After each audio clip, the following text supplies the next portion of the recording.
to be showing you a new recipe. This one is really simple and easy. Some pan-fried protein pieces and a black bean paste. Simple ingredients: black bean sauce, miso paste, protein pieces, some fresh ginger, a bit of oil. Let's go.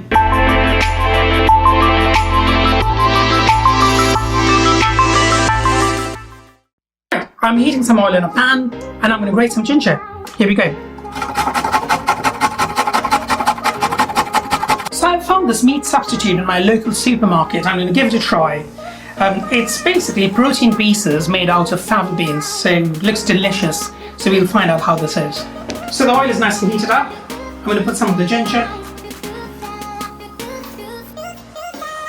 Fry that and crisp that up in the oil. Adding the protein pieces.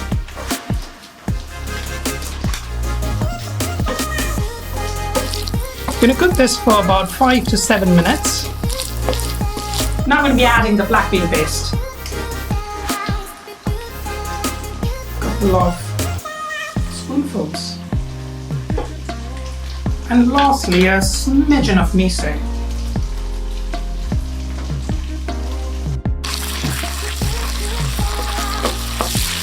Ooh, that smells good. Right, so this has been cooking away for about 5 to 7 minutes. I'm going to add some of my favorite vegetables to it. I'm adding some kale.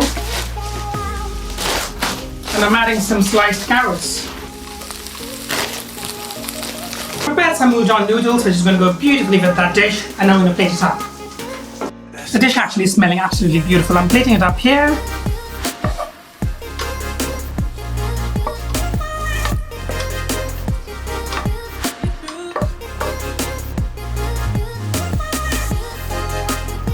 I'm going to casually scatter some udon noodles on the dish.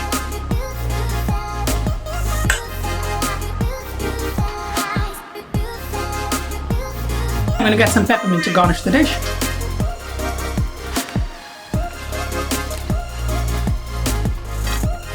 And there's your finished dish of pan-fried protein pieces and some black bean sauce and udon noodles. Enjoy.